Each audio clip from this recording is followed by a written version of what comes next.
Hello everyone, and it's almost Halloween! Finally, my favourite time of the year. I swear to God, I got so excited today that I went out and I bought more Halloween decorations so that my bedroom setup for these videos would look a bit more festive, and I'm planning to do the same thing for Christmas because I love Christmas as well. But I had such fun shopping for Halloween stuff. I had a blast, spent too much money. I found batteries for my little pumpkin lights. How fun. Those are meant to be like little skulls, but obviously my camera's not going to capture that. And I've got spiderweb, which I put a singular spider in there, so if you can see it, well done. I also have my pumpkin, which I have not carved yet, and I found these candles. They are so freaking cool because when you light them, they drip red and it looks like blood. It looks really cool, so happy Halloween everyone. I even tried to do my makeup somewhat Halloweeny. It's meant to be orange underneath. So this is a really exciting video because I've wanted to make this video for so long, and my list, I managed to get it down to 10, but it was really hard because there are so many women in music that I admire, two pieces of all genres, and I managed to condense it down to these 10. This is in no particular order. I haven't got an order of who my favourite singer is or anything like that. I'm just gonna be going off my list that I've written down on my computer. Before we begin, album of the day. Since we are going to be talking about our favourite women in music, particularly vocalists today, I would like today's album of the day to be Fallen by Evanescence. Now, I've kind of already spoiled it because Amy Lee does come up in this video at some point, but this is an absolutely wonderful album. This is kind of a childhood one for me because obviously when I was a kid I remember Bring Me to Life when everyone was like raving about it and stuff. So this is such an amazing album. I didn't realise how great of a band Evanescence were until I saw them live at Download this year. And then I went back, I listened to the whole album because I think I'd listened to it once before, but it was a long time ago. But this is a fantastic album with some amazing vocals and just amazing. The production's pretty good as well, and overall just really well structured record. So Fallen by Evanescence. Unfortunately, unlike my setup that I have in London, I don't have anywhere to put this. I can't lean it up anywhere, otherwise it will fall in the fire if I put it over there, and I bought this fairly recently, so I don't want it to get destroyed. So yeah. Brilliant album. Now let's get on with the video. So I've tried recording this at least 3 times and I keep just repeating myself throughout, so hopefully I don't do it this time. Okay, so the first person I'm going to talk about is probably one of the most interesting and eclectic vocalists I think I've ever heard, and I feel like that being said, everyone may know who I'm talking about, may not, but as soon as I say her name, you will know who I'm talking about. And I'm talking about the one and only Kate Bush. Now, I thought that talking about Kate Bush would be a really great start to this video because I know a lot of you guys are fans of hers as well, and we all know how great of a vocalist she is. I mean, her range is incredible. The way she presents herself on stage, the way that she goes about writing her music, I mean, all the different personas. Just her writing is so influential, and you always know when Kate Bush is singing because she has such a unique voice and a unique part in the music industry. And if you don't already know, or if you're not familiar with her music, I definitely recommend listening to the album The Kick Inside, which is the one that has got Wuthering Heights on it, which is a fantastic album with songs that tell such lovely stories, and the way that she does it, you'll know what I'm talking about if you know the album, if you know her music. So that is the big start to our video. The next one I'm going to talk about is very similar to Kate Bush in the way that she has a lot of different personas, and the way she presents herself is very different to the way a lot of other singers present themselves. I'm talking about Björk. Now, Björk recently has become one of my favourite artists. I've kind of delved into her catalogue a bit more recently. I always find with her music that she's always pushing the boundaries of what the industry standards are in that current moment. There is no one like Björk. There will never be anyone like Björk. And if you aren't familiar with her, she's a singer from Iceland who started off in a group called the Sugar Cubes and then went off and started doing her own solo work. And I think that she has such an amazing range as well. And It's not displayed in all of her music, but for example, the track Bachelorette from the album Homogenic, which really shows her higher range and the way that she can pull it off, and she really can. And that song is very almost like Bond theme-esque, if you know what I mean. It's very orchestral and really smooth and just kind of gritty at the same time. It really tugs at your heartstrings. But she is an incredible artist in the way that she presents herself and the way that she sings, the way she goes about music. I actually saw a video of her recently saying that she was a Sepultura fan, and I loved her even more after hearing that. Okay, third one, we're gonna go into the progressive rock world. I know a lot of you will be very happy to hear that.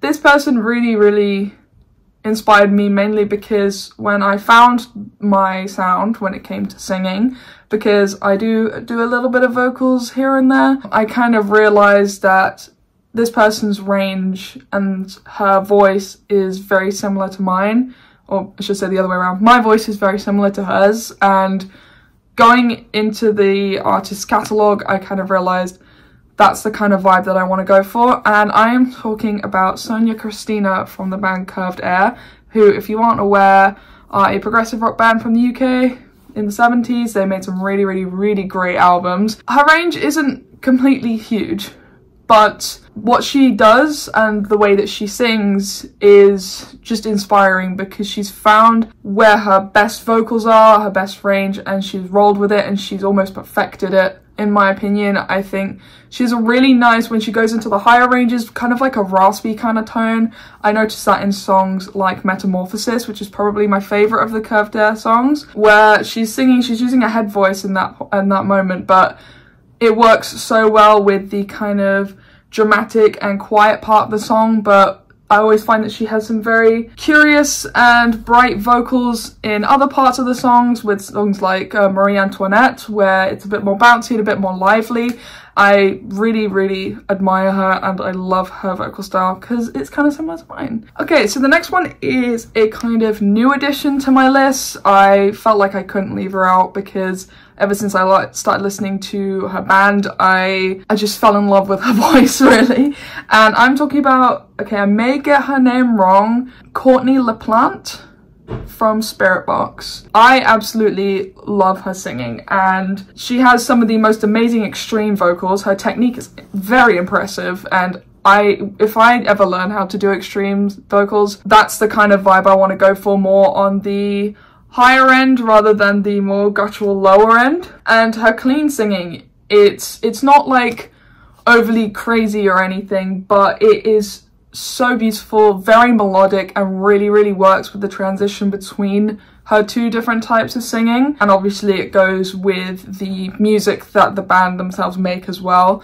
If I was to give a good reference track for this one, I'd probably say something like Sunkiller or Jaded, which is off their EP, which is coming out I think next week, which showcases both her clean singing and her extreme singing. I think they're a really great modern day band, and I think she's definitely up there with the best metal vocalists probably of all time, in my opinion, but that's just me. Number 5, I've actually seen this artist live, so I can give some insight into the live performance as well. I saw her perform this year in Brighton, actually, and I found her music through the radio, and I just thought, what an incredible singer. I mean, her low range is just, the control she has over it as well is insane. And I'm talking about Wise Blood, or Wise Blood, however you want to say it. And particularly her album Titanic Rising, for me, showcases some of the most amazing vocal technique I've ever seen. As I said before, the amount of control she has over her voice is so inspiring and incredible. I love her kind of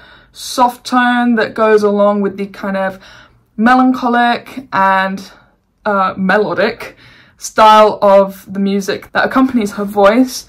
Yeah, seeing her live, she was able to do it all, and I think she even said that she was under the weather at the gig, so she was performing and it was an amazing experience, and she's an incredible artist. I think she's fairly new as well, so if you haven't checked her music out yet, definitely do. I've definitely mentioned her on the channel before. I don't know if it's recent, but I definitely have. Next one is kind of cheating because it's a 2-in-1, but these two singers are in the same group. It felt unfair to put them apart because the way that the music is, I just felt like I had to put them together in this list. And I'm talking about Agneta and Annie Fried from ABBA.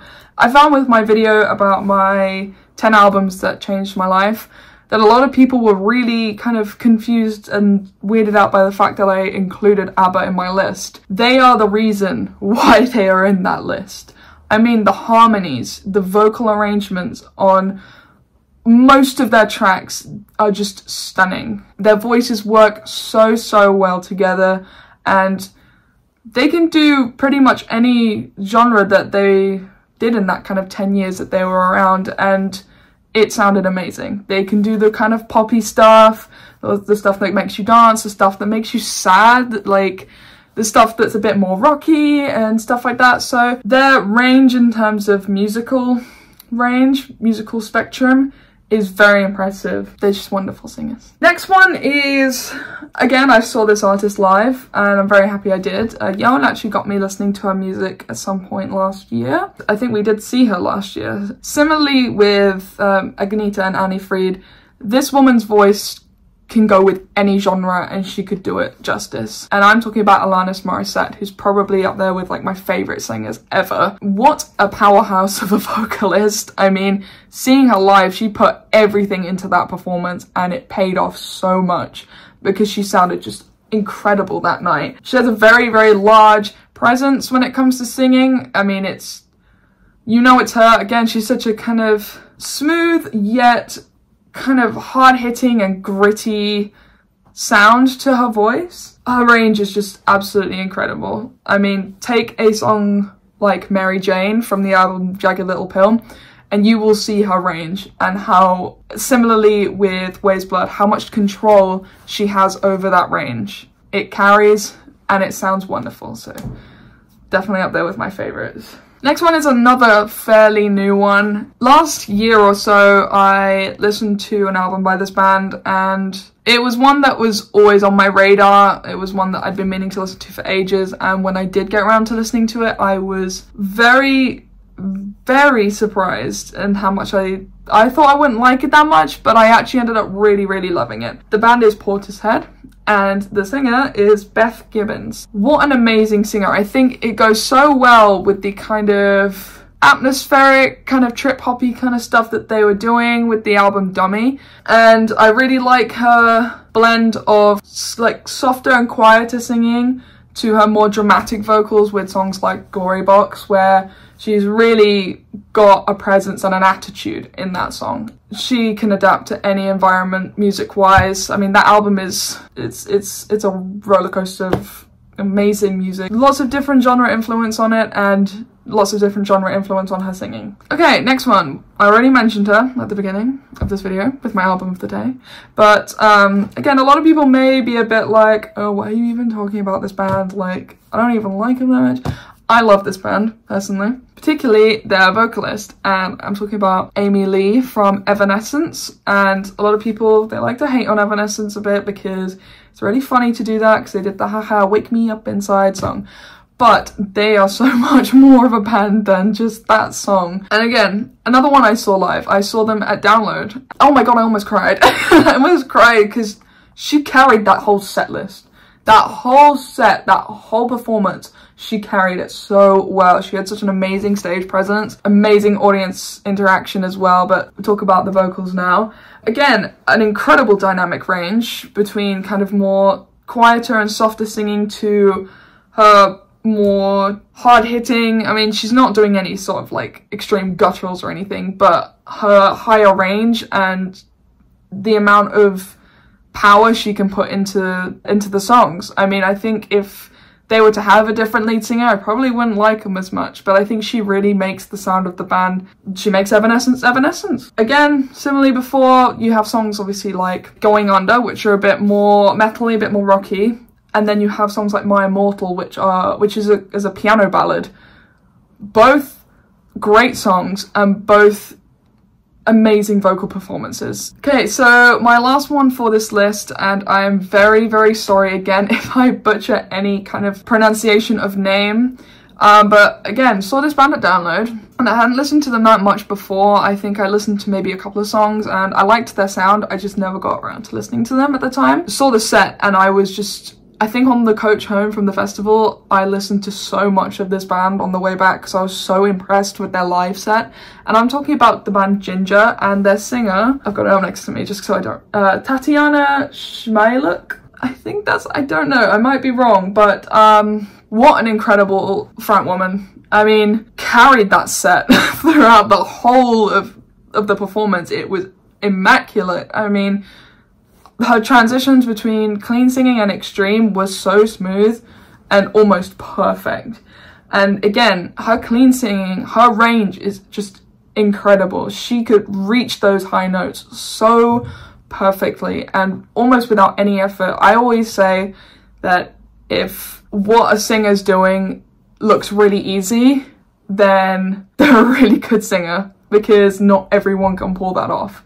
Her voice cuts through the mix so beautifully in a way that's so satisfying to listen to. And I remember listening to, I think, their album King of Everything, and it is a progressive metal masterpiece. It is such a fantastic album with some amazing vocal work.